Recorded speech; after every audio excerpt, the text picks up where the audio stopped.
reason why your black ass would be able to come over to America and be able to do anything is because of the hard work, the blood, the sweat, the fighting, and the dedication of African Americans who on this soil changed this land. African Americans are the ones who got this country integrated. Let me explain something to you. White people in this country did not give us anything. We have had to take. Hello everybody, welcome once again to AfriPost. I believe wherever you're watching us from, you're doing great. Now, in many videos that I've done here, I've always advocated for respect of Africa and also respect of African Americans, because you realize that the kind of challenges that we as Africans have gone through and the issues that African Americans have really gone through, they could be equally same but different in many levels. So I came across this video where a sister was talking about the disrespect that African immigrants continue to give African Americans in the United States. And she was kind of linking Nigerians for that matter, because if you look at it, you realize that most Nigerians are always abroad because of the sheer large population that they have and the manner in which they're innovative and always are ready to explore new opportunities everywhere. So Nigerians are many in the United States. So this lady came on online and was really ranting and talking about the kind of challenges they've gone through. So I want us to watch this video, listen to what she's saying, and then let's react to it after she's talked. Kindly watch this video. The only reason why your black ass would be able to come over to America and be able to do anything is because of the hard work, the blood, the sweat, the fighting, and the dedication of African Americans who on this soil changed this land. African Americans are the ones who got this country integrated. Let me explain something to you. White people in this country did not give us anything. We have had to take. And this is why you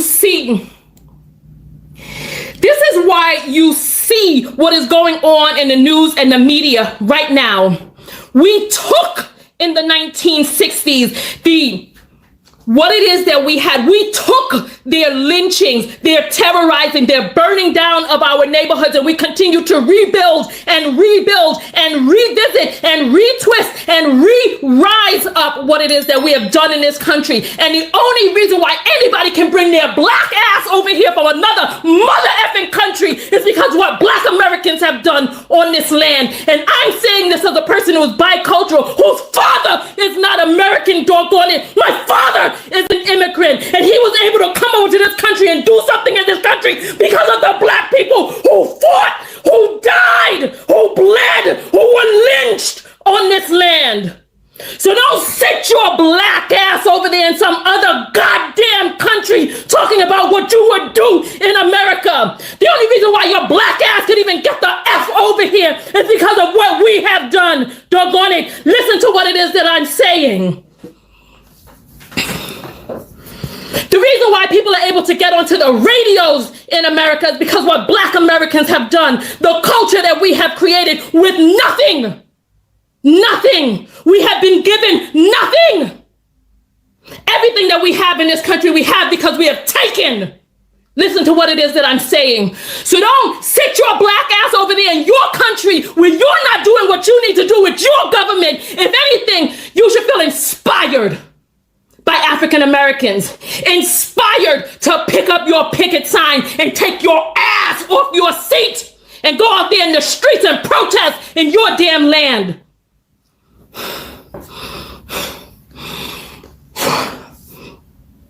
Listen to what it is that I'm saying, because I was over there in Nigeria. I walked the streets of Lagos, Abuja, and where was it that I was? It was not Owerri. I was in,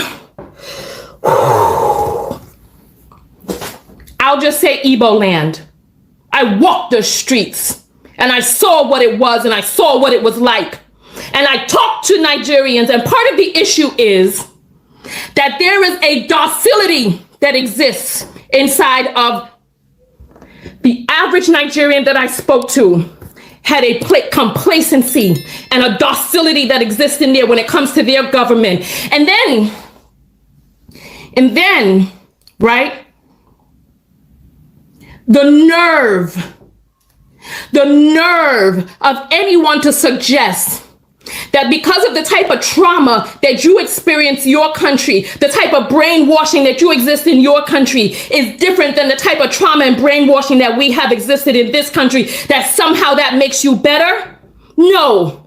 Part of the reason that Nigeria looks the way that it is right now is because Europeans ran roughshod over that country. Europeans ran roughshod over Nigeria. Took down your symbols and put up their own, implanted you with their religion, have you worshiping white skin. And then after they sucked and siphoned from the country enough, then they started implanting the leaders that they wanted, who would fulfill their white supremacist agenda. And so now you have government officials who don't give a good goddamn about the average Nigerian, because they take their money and they put their money abroad and they leave you there without lights 24 hours a goddamn day. Meanwhile, they got lights. I've been to Banana Island. I see what rich Nigerians live like. Speaking of which, if I were to come to Nigeria with my American mindset, I would be rich in Nigeria, because I'm not from Nigeria and I don't have the same type of indoctrination that Nigerians have. So when you start trying to say that you will come over to America and do all this, that, and bravo, because you've been trained in a different way. If I went to listen, I was in Nigeria 3 weeks before I made it over to Banana Island. And when I spoke to one of my Nigerian friends, I didn't realize how difficult of a thing that is for the average Nigerian. So don't sit there and start talking about how you would do so much different. If anything, this is the time right now that we need to come together. Instead of being in your colonial programming and mindset, instead of that, release those shackles. Release those shackles and realize that what African Americans are doing and have done in this country is remarkable. It is revolutionary. We have changed this world, goddammit, because if it wasn't for African Americans, black people would still be in the goddamn zoo. Listen to what it is that I'm saying. Listen, we are all African. My ancestors were kidnapped Nigerians and kidnapped Ghanaians. We are all African, all of us. So don't be jealous because our ancestors were stolen and yours were left back there. Did you want to go through this here? Did you want to? Did you want to go? Listen, by the time slavery on this soil ended, there were 600,000 rape babies on this land. Listen to what it is that I'm saying. 600,000. That doesn't even count the amount of children that were fed to alligators. It doesn't count the amount of children from backbreaking work who were never born. 600,000 more. You want to know how many rapes have to exist for 600,000 of those to result in a pregnancy? And then under those hard conditions for it to result in the birth of a baby. You want to know how many rapes had to take place? Listen, don't be jealous because of what it is that we have done. I have a blue passport because my family was born on this God-forsaken land. And I am going to get everything that is due by my birthright of this nation, me. But I'm not going to discount the experience of another person who is more mentally enslaved than I am. I speak about this all the time. And you all know, listen, I love my Nigerian people. I do. Like I said, I'm genetically Nigerian. You look at my father, you see an Igbo man. However, my father was not born and raised on this funky land. He was not born and raised in the mental slavery, the drudgeons thereof that have enslaved mentally the people who are on this land. Some of them. Because many of them have risen to be able to get us the level of human rights that we have now. And still, every 20 to 30 hours, a black person is murdered by the police in this country. And then you see we got effing vigilantes out there killing black people too. Karens harassing us when we just try to live. We got your bubbas and your rednecks hunting us down when we try to jog and exercise.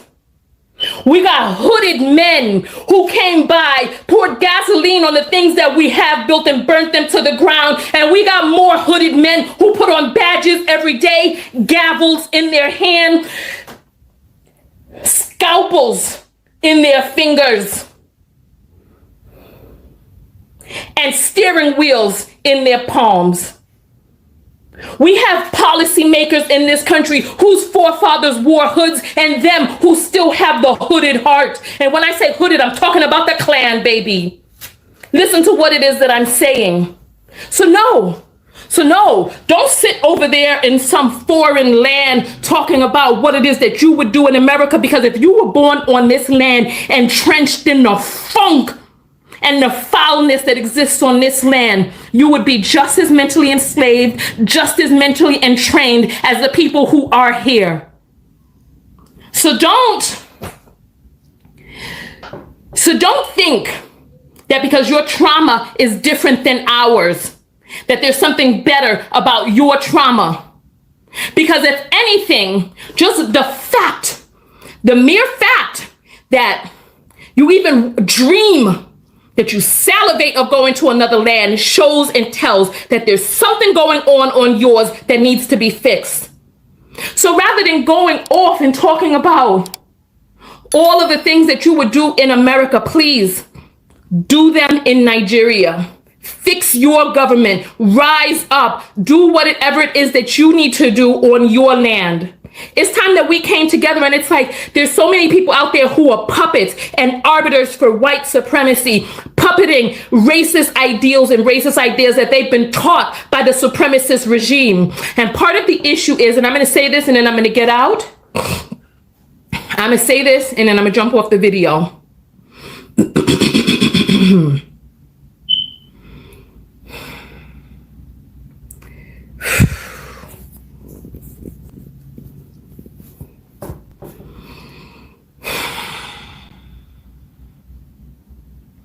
In America, our racism is overt. They try to dog whistle it every once in a while, but it's overt. You can see from the numbers, you can see from the way Black people are treated. It's overt here. Where colonialism existed, it's insidious and it's silent. You don't really know that it's there, but you know, it's like you feel like the frog in the water, where the heat is turning up slowly. You don't know what it is, but you're feeling uncomfortable. So that it's so much easier for you to sit on the internet and talk about what you would do in America, fantasizing about the rights and the privileges that have been gained off the backs of the same people that you disrespect, rather than getting up off your ass and doing that in your own land. Listen, if anything, I prefer the racism of the United States to the racism that exists in the UK, to the colonial mindset that exists in many African countries and in Caribbean islands. I prefer it because these people, they don't mince words. They tell you how they feel. They show you how they feel with their policy. Meanwhile, in other countries, it's silent and deadly because you're sitting there. Listen, we talked about this when I was in Nigeria. Monthly salary. What was the monthly salary when we talked? $150 per month, 150 US per month in Nigeria. I think the salary was $30 a week. I was at a hotel where I was spending $160 a day. There was half a month's pay for the man who took my money. Half a month's pay.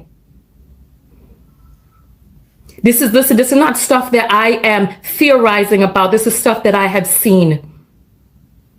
So it's like, yes, people think that we complain and that we moan and bemoan. People think that we are dissatisfied and we're always complaining and we're harping and this, that, and the other. That's because there's inequality. That's because there is an infringing on human rights. That's because there's a disparity that exists in this land. And so we speak up about it and we let our voices be heard, does it get annoying for people to have to hear you complain over and over again? I'm sure it does get annoying, but it gets stuff done. People over here talking about the riots. Oh, people are paying attention though, right? Because how many people will sit silently as people march peacefully, but start damaging some stuff, and then now all of a sudden ears perk up. It's on the main news. It's broadcasted worldwide. So yes, listen. Instead of sitting there salivating about what's going on and the opportunities that were created in other countries, listen, go do your damn research. It wasn't but 55 years ago that we integrated. Black people and white people could not be in the same spaces. They had funky, wretched, unclean bathrooms for us.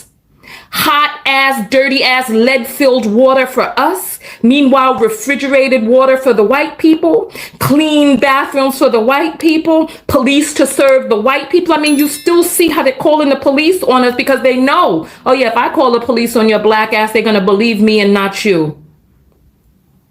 So if left up to the devices of the average white supremacist in this country, there wouldn't be nothing for you to come over here for. Now, if you watch that video, you'd really sympathize with the kind of emotions that sister is really playing, because she's really perplexed by the fact that some African immigrants can go to United States and try to really behave like they know all, that they deserve everything, and African Americans do not deserve anything. But much of this is because of the stereotype that some people get to have. Because as I think of it, is that most African Americans are working through different challenges to really make it in life. And as it is, the survey in the United States shows that African Americans are greatly disadvantaged in many aspects, especially in the economic aspect, even in the quality of life that they live. For instance, you'd note that an average white family has 10 times the wealth that an average African family can have. And therefore, it is something that must really be looked at in that perspective.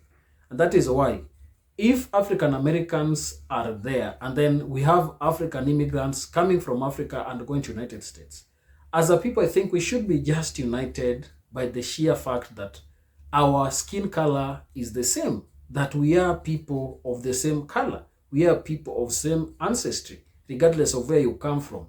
At least there is some similarity that we have. So this question where we should be having diaspora wars, where African Americans and African immigrants are really embroiled in serious confrontations online and anywhere, this should not be the case. We as Africans, we as blacks, we should understand the fact that the kind of hate that we receive from these whites, from people outside this world, you'd really be mad to start picking up fight with a fellow black person. We should be empowered, and we should really work towards having a situation whereby we are at peace with each other. But this question whereby African immigrants go to United States and they start thinking like, these African Americans are lazy, these African Americans have opportunities and they cannot work for them. I can tell you, if you look at how the Jim Crow rules were really working against African Americans, look at the kind of slavery that worked, and even the kind of discrimination that led to the civil rights movement that were facilitated by people like Martin Luther King. This is something that has really traumatized much of these African Americans, and it has really affected how they live their lives. Remember going through segregation, having your inner cities less developed, and factories that emit harmful waste are really located close to your localities. It is really sad. And if you look at even the employability and economic situation of African Americans, they have been deprived of a lot. Yet they are the people who built the United States. They are the people who really industrialized the country. So the kind of trauma, the kind of mental torture that some of them really go through, we as Africans should really put it in mind that we are not supposed to really come out and be castigative towards them. We should not really hate them in any way. We should just show love. And when we go to, let's say, somewhere that is not your home, let's be courteous and let's respect those we find there. There is no need of igniting new wars. There is no need of having a situation whereby we are engaged in serious entanglements that really work against our unity. As black people, as always, I call for us to come together. And this is not specific to Nigerians, as I may put it, because It is not specific that only Nigerians are the ones who kind of show disrespect to African Americans. But then again, regardless of the fact that the lady is really passionate about her stand, we should also appreciate the fact that there is some level of stereotyping that has been perpetuated by Western media to put us in a situation whereby we feel like Africans and African Americans cannot work together, because they know that the day African Americans work and jointly put together their strength with African immigrants in the United States, the entire infrastructure of the country, the entire society will change, and Africa and African Americans will work towards the betterment of their status in the country. I don't know what to think about this topic, but please, if you have any serious comment, tell us down in the comment section, and please don't forget to subscribe to this channel if you're watching us for the first time. Thank you, and may the good Lord bless you. Goodbye.